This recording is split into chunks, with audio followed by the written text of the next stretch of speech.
Jacob Verdin. I hope everybody is having a good Wednesday. Got some bye week information for you. Going to be real short, real sweet. Don't have too much. Going to talk about a couple of the big SEC moments for this weekend. Do our Heisman watch, our Heisman update, if you will, for our Wednesday. A couple of new faces, couple of odds shift, a couple of heartbreaking moments that will derail some potential underdogs that we had predicted. I'll start this off with BK notes. Of course, he gave the usual need to finish stronger, highlighted how they had comeback victories versus Ole Miss and South Carolina. Now the shoe's on the other foot for them. They had a comeback loss against A&M, naturally, just pointing out the competitiveness of the SEC, just how any given week an opponent can push you to the brink, and you could be doing good for 3 quarters, and that 1 quarter that you lack and slack off on will be the quarter that inevitably loses you the game, as you saw this past Saturday. Another note, special teams obviously has to be more cohesive. He kind of talked about the battery being the holder, the snapper, the kicker, and how they obviously all have to be on the same page. Made an interesting comment just saying, you got what you got. You can't pull people from the dorms. You can't fire your kicker or your long snapper and pull from a bank of free agents like professional sports can. You're just going to have to teach your guys, and you're going to have to hope that it gets better. So, it's another one of those moments where it's just like, oh, LSU's got special teams woes again. Is it because they don't have a coach, specifying on it and being that go-to guy? Who knows? We kind of talked in the preseason about how there's multiple coaches having a role in that room, and just how that could sometimes maybe potentially create confusion. I don't know if that's going to be the case here, but it's something worth noting for sure. Another thing worth noting, the run game. It's been worrisome. The run game woes very apparent. My take on it, I think, the O-line's obviously going to have to get healthier. Garrett Dellinger being banged up, it's not going to help you out. Brian Kelly kind of noted this being a recovery week for him. I think Paul Mubunga and Bo Bordelon will be pretty ready to step up if Garrett's going to be out for an extended amount of time.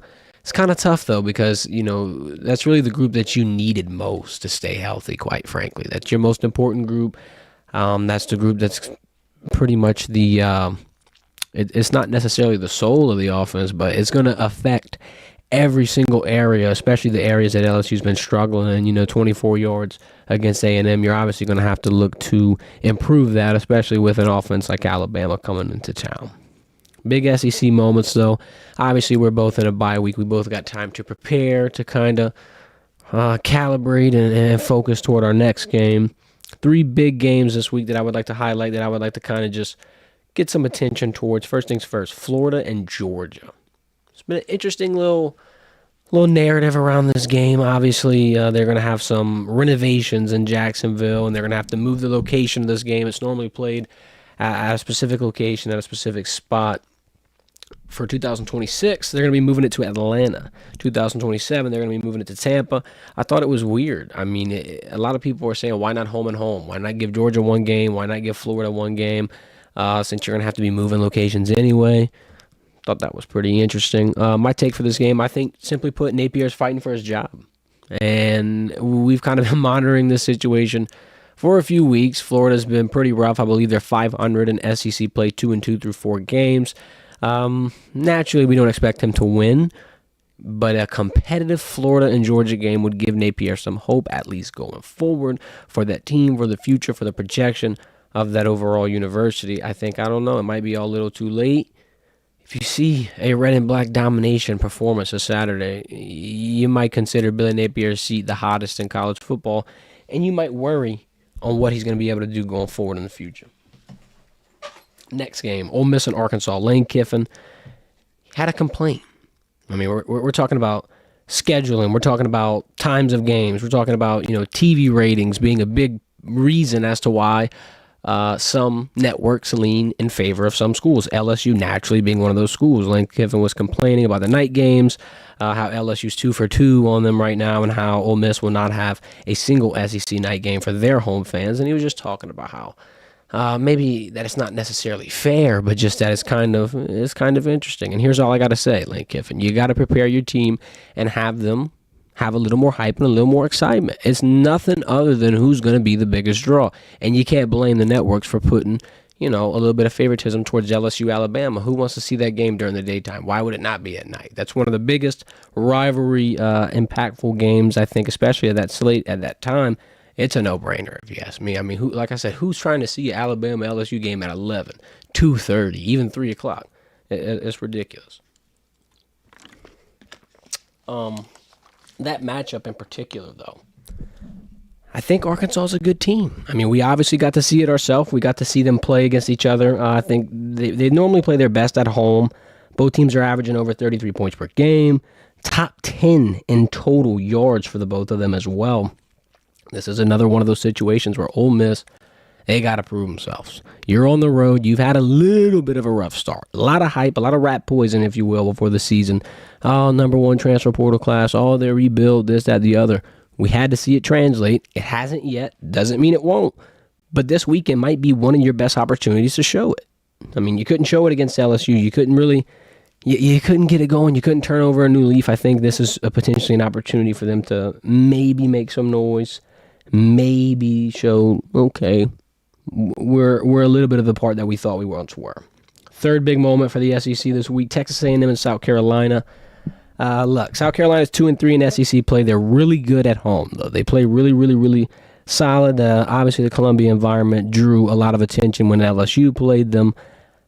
And I think if they can somehow, some way bring a fight to A&M, the SEC standings would widen because now A&M will be tied with Georgia, LSU, Tennessee, and Texas, all with one SEC loss. Right now, those teams are all tied together, and A&M's leading the pack with none.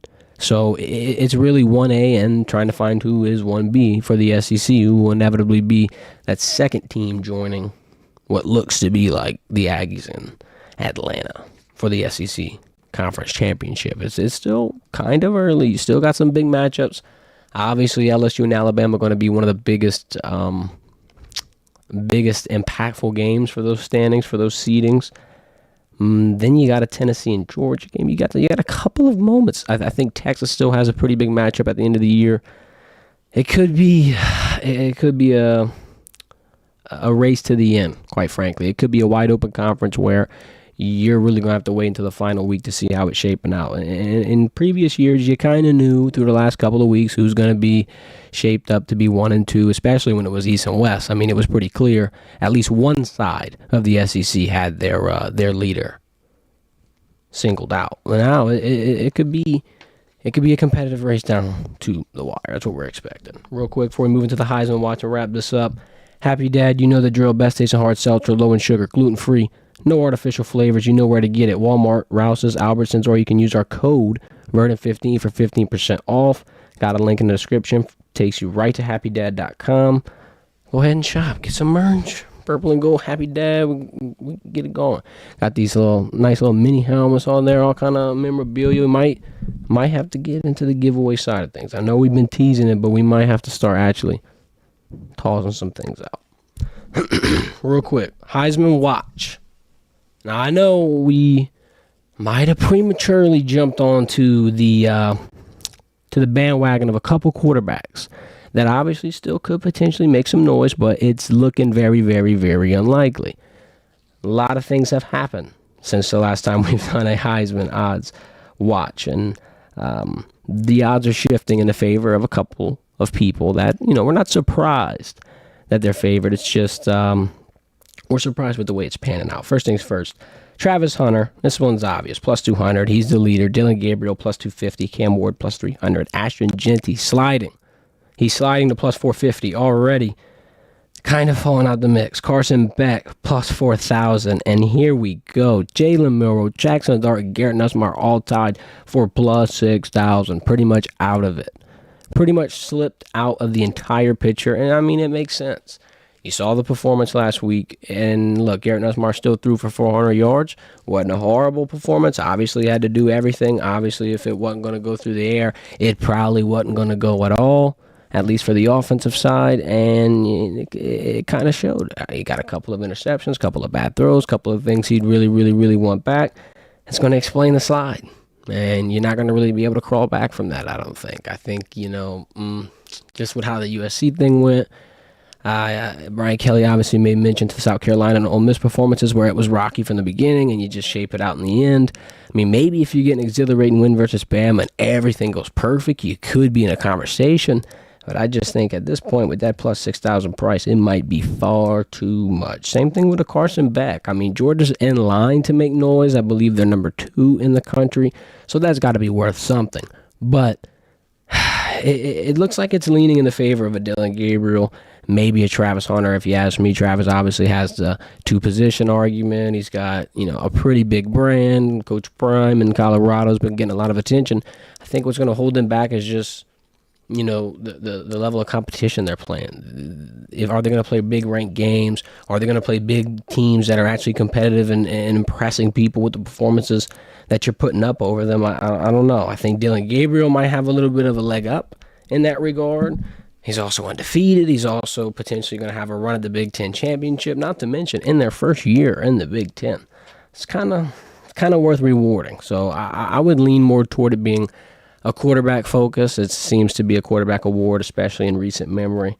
And that's kind of up for debate because like a guy like Travis Hunter, obviously wide receiver, cornerback, very, very, very valuable. Seems like a player like that being off the team, the team's future trajectory potential, it changes entirely. I mean, you've got a starter on both sides of the ball that's an All-American level. So naturally, he's going to be at the top of the list. But for some reason, especially after that Ohio State game, I think Dillon Gabriel just has a pretty good shot. The path is it's there. It's presenting itself for what it's worth. Lastly, we do have speaking of opportunities presenting itself, Bryce Underwood might have an opportunity NIL-wise present itself. It could be interesting to watch how things pan out. Now, obviously, he says he's locked in LSU. He's made pretty good relationships with guys like Harlan Berry, DJ Pickett. He's been back and forth between Baton Rouge and Michigan, his home state. But the in-state school, the Wolverines, are trying to make a competitive deal. It's rumored to be around $5 million for 3 to 4 years per On3 Sports. Here's my decision. Here's my not necessarily decision. My question is similar to the one that we were asking for DeCorian Moore. And it is revolving around a decision for Bryce Underwood, for the family. What is it? Is it football or is it NIL? If you want the development, if you want to, reach your potential, be on a platform where you can grow, you can elevate your game. Obviously, you can level up as an athlete on and off the field, but you have the platform. Quite frankly, you've got everybody around you that's going to help you get to that star level. I feel like it kind of goes underrated. It kind of goes understated. But in today's age of college football, the NIL up front, yeah, it sounds good, but UNLV has kind of been a little bit of a story that you're going to kind of tell people as a cautious tale. People can guarantee you anything and make something sound promising and make you a deal that you think you can't refuse. But in the end, sometimes if it's too good to be true, it might be. And I'm not saying that is how it is in this instance. All I'm saying is you've seen the last 2 quarterbacks that have won a Heisman at LSU that have been in a spot where, quite frankly, for both of them, Joe Burrow and Jaden Daniels, not a lot of people saw their potential, especially at their previous schools. They come to LSU, they're in a different situation. They kind of, get put into a different light, obviously play different competition on a different stage with a different entire set of eyes on them. It's a bigger stage, bigger scale. And obviously, the facilities come with that. Your teammates, your wide receivers, that all is a big part of it. You have a lot of talent, if you will, on and off the field. And I think that's kind of what pushes LSU players to excellence a little bit more often than you would see at other schools. And it's not to slight anybody. It's just kind of toting the NFL LSU stick. Especially with the rapid translation of going from college to professional and not skipping a beat. Jaden Daniels, Joe Burrow, Justin Jefferson, Jamar Chase, Malik Neighbors, Brian Thomas Jr. showing you a little bit of it. You've got a lot of examples. And it's not even just recent names like that.